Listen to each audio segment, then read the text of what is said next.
క్రీస్తునాథుని యందు ప్రియ సహోదరి సహోదరులారా, ఈరోజు తల్లి అయిన శ్రీసభ క్రీస్తు సాక్షాత్కార మహోత్సవాన్ని కొనియాడమని మనలను ఆహ్వానిస్తూ ఉంది. ఈ సందర్భముగా క్రీస్తు సాక్షాత్కార మహోత్సవ శుభాకాంక్షలను మీకు అందజేస్తూ ఈనాటి ధ్యానాంశానికి మిమ్ములను ఆహ్వానిస్తున్నాను. క్రీస్తు సాక్షాత్కారము అంటే క్రీస్తు తనను తాను ఎరుకపరచుకోవడం, క్రీస్తు తన దర్శనాన్ని ఇవ్వడం అని మనము గ్రహించాలి.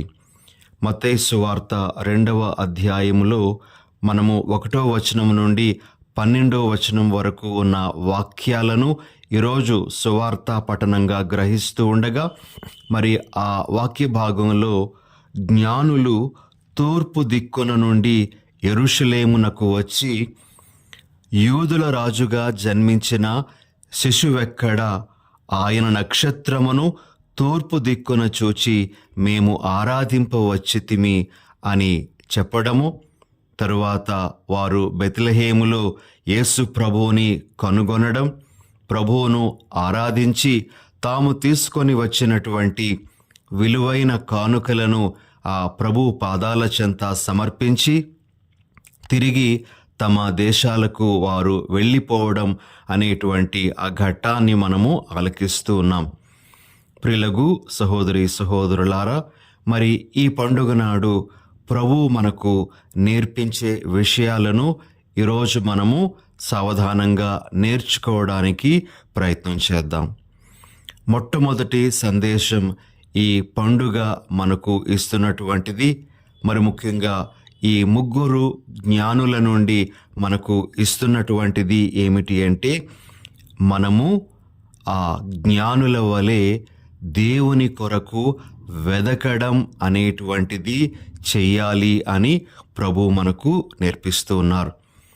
ఆ జ్ఞానులు ప్రభువును వెదకుకుంటూ వచ్చారు. ఎన్నో శ్రమలు వారు అనుభవించి ఉండవచ్చు. ఎన్నో ప్రయాసలు కోర్చి వారు యెరూషలేముకు చేరుకున్నారు. ఆఖరికి వారికి తమ శ్రమకు తగ్గ ఫలితము దక్కింది. వారి యొక్క ఆ వెదకడం అనేటువంటి ఆ కృషికి తగ్గ ఫలితాన్ని వారు పొందగలిగారు. ఈరోజు ప్రభు మనందరికీ ఇస్తున్న సందేశం ఏమిటి అంటే, మనము ప్రభువును వెదకడానికి ప్రయత్నం చేసినప్పుడు ప్రభువు మనకు తన దర్శనాన్ని ఇస్తారు అనేటువంటి సందేశాన్ని. కాబట్టి ప్రియ సహోదరి సహోదరులారా, ఈ విషయాన్ని మొట్టమొదటిగా మనము ధ్యానించడానికి ప్రయత్నం చేద్దాం. పరిశుద్ధ గ్రంథంలో ప్రభువును వెదకడం గురించినటువంటి అనేక వాక్యాలు మనకు పలుచోట్ల కనబడుతూ ఉన్నాయి. మనము కొన్ని వాక్యాలను ఈరోజు ధ్యానించటానికి ప్రయత్నం చేద్దాం. మొదటిగా ద్వితీయోపదేశ కాండము 4వ అధ్యాయము 29వ వచనంలో మనము ఈ విధంగా వింటాం. అక్కడి నుండి మీరు మీ ప్రభువైన దేవుని కొరకు వెదకుదురు, కానీ పూర్ణ హృదయముతో వెదుకుదురేని ఆయనను కనుగొందురు అని దేవుడు ఇశ్రాయేలీ ప్రజలకు చెప్పినటువంటి మాటలు వినగలం. పూర్ణ హృదయంతో వెదికినట్లయితే తప్పనిసరిగా ఆయన యొక్క దర్శనం దొరుకుతూ ఉంది అనే విషయాన్ని ప్రభు మనకు తెలియజేస్తూ ఉన్నారు. ఇక 2వ వాక్యము సామెతల గ్రంథము 8వ అధ్యాయము 17వ వచనంలో మనము ఈ విధంగా ఆలకిస్తాం. నన్ను ప్రేమించు వారిని నేను ప్రేమింతును, నన్ను వెదకు వారికి నేను దొరుకుదును. కాబట్టి ప్రియ సహోదరి సహోదరులారా, తనను ప్రేమించి వెదకేటువంటి వారికి తప్పనిసరిగా ఆయన దొరుకుతాడు, ఆయన తన దర్శనాన్ని ఇస్తాడు అని మనకు ఈ వాక్యం కూడా స్పష్టం చేస్తూ ఉంది.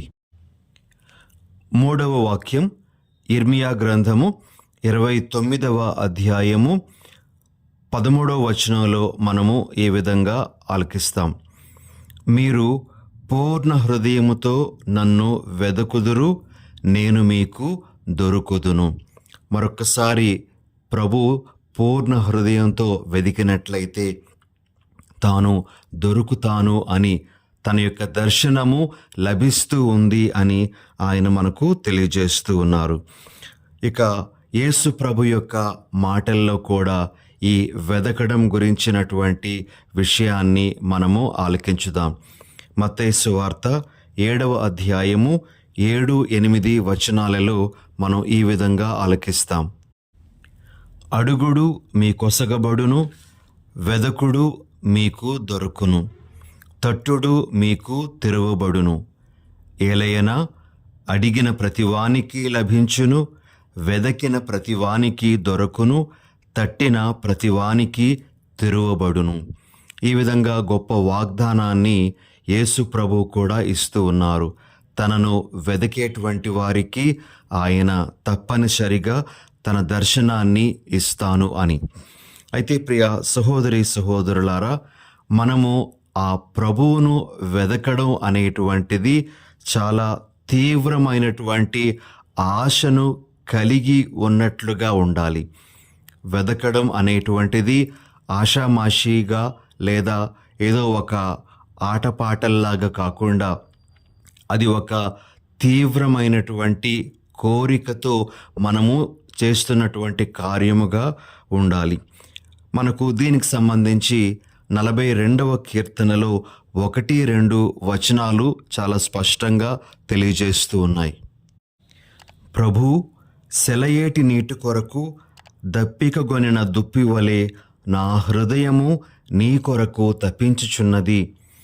సజీవ దేవుడువైన నీ కొరకు నా ఆత్మ ఆరాటపడుచున్నది. నీ దివ్య ముఖమును నేనెప్పుడు దర్శింతునా అని తప్పించుచున్నది. చూడండి ప్రియ సహోదరి సహోదరులారా, ఎంత తీవ్రమైనటువంటి కోరిక ఆ ప్రభువుని దర్శించుకోవడానికి మనకు ఉండాలో కీర్తనకారుడు తెలియజేస్తూ ఉన్నాడు. దాహంతో ఉన్నటువంటి ఒక దుప్పి నీటి కొరకు ఎలా వెతుకుతూ ఉందో అలానే మనము కూడా ఆ ప్రభు కోసం వెదకాలి అని మనకు కీర్తనకారుడు బోధిస్తూ ఉన్నాడు. కాబట్టి ఇలాంటి తీవ్రమైనటువంటి ఆశతో, ఇంటెన్స్ డిజైర్ అంటారు, అలాంటి ఆశతో మనము ఉన్నప్పుడు తప్పనిసరిగా ఆ ప్రభు యొక్క దర్శనం అనేటువంటిది మనకు లభిస్తూ ఉంది అని మనము గ్రహించాలి. అయితే ఇదే సందర్భంలో యెషయా గ్రంథంలో 65వ అధ్యాయము 1-2 వచనాలలో మనము ప్రభువు యొక్క ఆవేదనను కూడా వినగలము. ప్రియ సహోదరి సహోదరులారా, ప్రభువు ఇట్లనెను, నేను ప్రజల మనువులను ఆలించుటకు సిద్ధముగానే ఉంటిని గాని వారు నాకు మొరపెట్టలేదు. నేను వారికి దర్శనమియ్య గోరితిని గాని వారు నా చెంతకు రానేలేదు. నేను మీకు సాయపడుటకు ఇచట ఉన్నాను అని పలికిన ఈ జనులు నా నామమున ప్రార్థన చేయలేదు. నేను నిరంతరము చేతులెత్తి ఈ ప్రజలను చెంతకు ఆహ్వానించుచుంటిని, కాని వారు మొండివారై దుష్కార్యములు చేసిరి, తమ ఆలోచనల ప్రకారము తాము ప్రవర్తించిరి.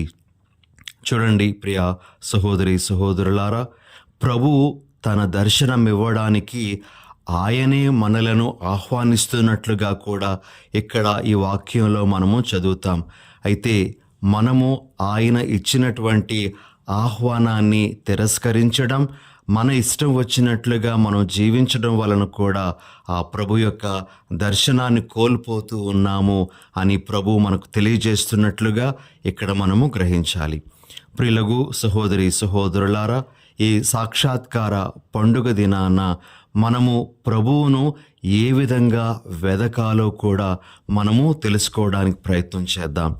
మొట్టమొదటిగా ప్రభు మనకు పరిశుద్ధ గ్రంథము ద్వారా కనబడతారు, దర్శనమిస్తారు. ప్రియ సహోదరి సహోదరులారా, ఎందుకంటే వాక్కు దేవుడై ఉండెను అని మనము ఆలకిస్తాం. కాబట్టి పరిశుద్ధ గ్రంథంలో మనము ప్రభువుని కనుగొనగలము అని గ్రహించి ఆ గ్రంథముతో మనము పరిచయాన్ని ఏర్పాటు చేసుకోవాలి. ఆ గ్రంథముతో మనము ప్రేమలో పడాలి ప్రియ సహోదరి సహోదరులారా. రెండవది, మనము స్వీకరించే దివ్య సత్ప్రసాదము ద్వారా యేసు ప్రభు యొక్క దర్శనం అనేటువంటిది మనకు లభిస్తూ ఉంది. యోహాను సువార్త 6వ అధ్యాయము 35వ వచనంలో మనము ఈ విధంగా వింటాం. నేనే జీవాహారమును, నా యొద్దకు వచ్చువాడు ఎన్నటికిని ఆకలి గొనడు, నన్ను విశ్వసించువాడు ఎన్నడును దప్పిక కొనడు. కాబట్టి ప్రియ సహోదరి సహోదరులారా, దివ్య సత్ప్రసాదం అనేటువంటిది ప్రభు మనకు దర్శనమిచ్చేటువంటి ఇంకొక గొప్పదైనటువంటి సాధనం. మరి ఈ దివ్య సత్ప్రసాదాన్ని స్వీకరించేటప్పుడు ప్రభు నాలోనికి సజీవుడుగా వేం చేసి వస్తున్నారు, ఆయన యొక్క దివ్య దర్శనం నేను పొందుతూ ఉన్నాను అనే విషయాన్ని మనము ఎప్పుడూ మరిచిపోకూడదు.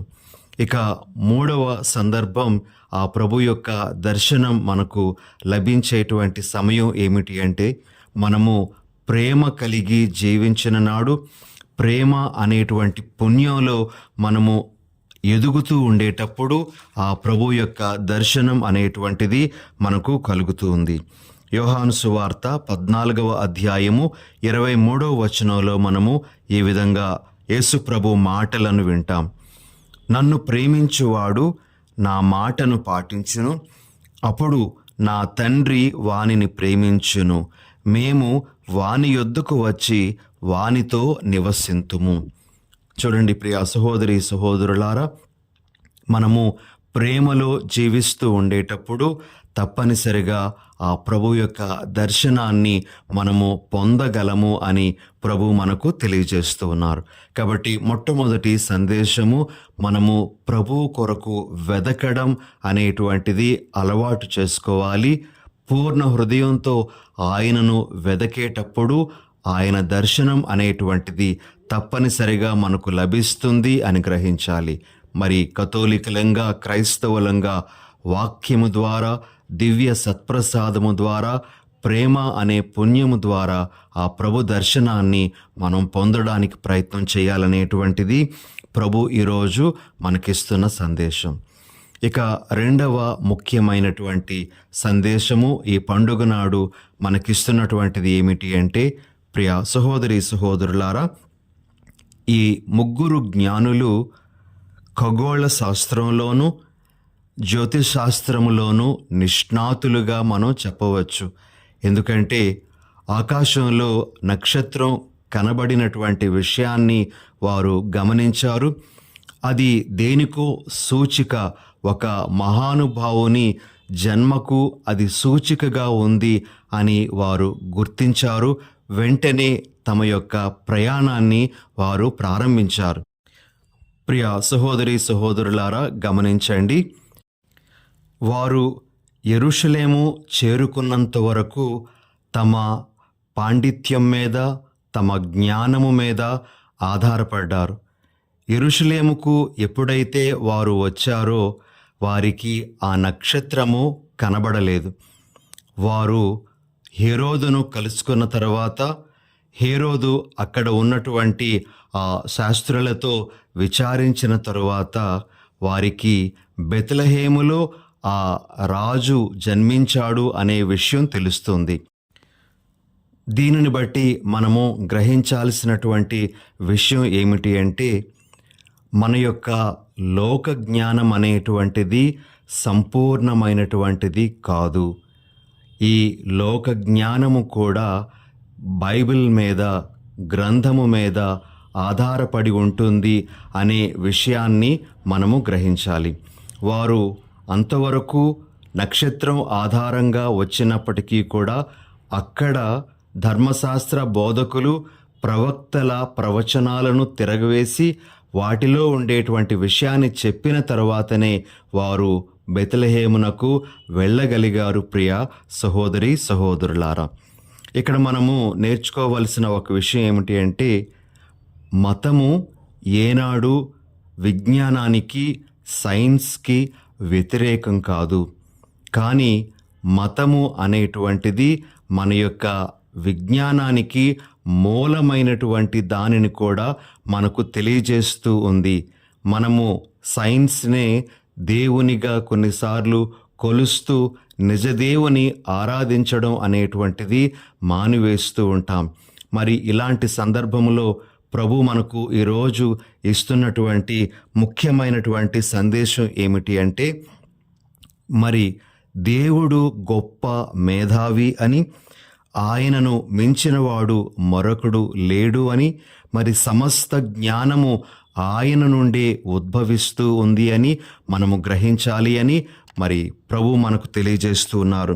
మనము 147వ కీర్తన 4వ వచనంలో ఏ విధంగా దేవుడు నక్షత్రాల సంఖ్యను లెక్క పెడతాడో, ఏ విధంగా వాటన్నింటికీ పేర్లు పెడతాడో మనము చూడగలము ప్రియ సహోదరి సహోదరులారా.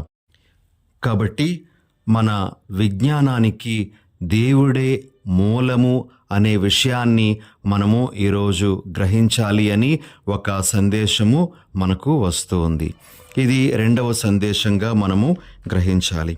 ఇక 3వ సందేశం ఏమిటి అంటే, ఆ ముగ్గురు జ్ఞానులు యేసు ప్రభువుని దర్శించుకున్న తర్వాత వారు మరలా హేరోదు దగ్గరకు వెళ్ళకూడదు అని దేవుడు వారికి స్వప్నంలో హెచ్చరించినట్లుగా మనం వింటాం. మత్తయి సువార్త 2వ అధ్యాయము 12వ వచనంలో. మరి ఈ వాక్యం మనకు తెలియజేసేటువంటి విషయం ఏమిటి అంటే, తనను సంపూర్ణంగా నమ్మినటువంటి వారిని ప్రభువు ఏనాడు చేయి విడవరు అని. వారు తన దగ్గరకు వచ్చారు. మరి ఒకవేళ హేరోదు దగ్గరకు కానీ వెళ్ళినట్లయితే వారికి ఏ ప్రమాదము, ఏ అపాయము సంభవిస్తుందో, లేదా యేసు ప్రభువుకు ఏ అపాయము సంభవిస్తుందో వారికి తెలియదు. కాబట్టి ప్రభు వారిని హెచ్చరిస్తూ వేరే మార్గంలో వారిని వెళ్ళాల్సిందిగా తెలియచేయడం జరిగింది. ప్రియ సహోదరి సహోదరులారా, మనము ప్రభువు మీద పూర్తిగా ఆధారపడినప్పుడు ఆయన మనలను కాపాడుతారు, ఆయన మన చేయి విడువరు అనే విషయాన్ని మనము 3వ సందేశంగా గ్రహించాలి. దీనికి సంబంధించి మనము ద్వితీయోపదేశకాండము 31వ అధ్యాయము 6వ వచనంలో ఈ విధంగా ఆలకిస్తాము. ప్రియ సహోదరి సహోదరులారా, మీరు ధైర్యస్థైర్యములను అలవర్చుకొనుడు, మీరు వారిని చూచి భయపడవలదు, అధైర్యము చెందవలదు. ప్రభువు మీకు బాసట అయి ఉండును, ఆయన మిమ్ము చేయి విడుచువాడు కాదు. ఈ మాటల్ని మోషే ఇజ్రాయేలీ ప్రజలతో చెప్పడం అనేటువంటిది మనము గ్రహించగలం. అదేవిధంగా యెహోషువతో మోషే ఈ విధంగా అంటారు. ద్వితీయోపదేశకాండము 31వ అధ్యాయం 8వ వచనము, నీవు భయపడవలదు, దిగులు పడవలదు, ప్రభువు నీ చేయి విడువడు, ఆయన నీకు నాయకుడగును, నీకు తోడుగా ఉండును. ప్రిలగు సహోదరి సహోదరులారా, ఆ జ్ఞానులను ప్రభువు చేయి విడవకుండా వారిని సురక్షితంగా వారి దేశాలకు పంపించినట్లుగా మనము ప్రభువును నమ్మినప్పుడు ఆయన మనలను కూడా చేయి విడువడు అనే గొప్ప సందేశము మనకు ఈ పండగ ద్వారా ప్రభు ఇస్తూ ఉన్నారు. కాబట్టి ఆ ప్రభు నన్ను విడువడు, ఎడబాయడు, నేను ఆయన మీద సంపూర్ణమైన నమ్మకంతో ఉంటాను అనే నిర్ణయాన్ని ఈరోజు మనం తీసుకోవాలి. ఇక ఆఖరుగా ప్రియ సహోదరి సహోదరులారా, ప్రభువును ఆ జ్ఞానులు కనుగొన్న తర్వాత ఆ ప్రభువు ముందు వారు సాష్టాంగపడి ఆరాధించారు. రెండవదిగా వారు తమతో తీసుకొని వచ్చిన శ్రేష్టమైన సంకేతాత్మకమైనటువంటి ఆ బహుమానములను, కానుకలను ప్రభువుకు సమర్పించుకున్నారు. మూడవదిగా వారు దేవుడు ఆదేశించిన మార్గాలలో నడిచారు. మనం కూడా ఈరోజు ఈ జ్ఞానుల నుండి నేర్చుకోవాల్సింది ఏమిటి అంటే, మొట్టమొదటిగా ప్రభువుని నిండు మనస్సుతో ఆరాధించుకోవాలి. అదేవిధంగా ఆరాధిస్తున్నటువంటి మనము మన జీవితాలను సంపూర్ణంగా ఆయనకు సమర్పించుకోవాలి.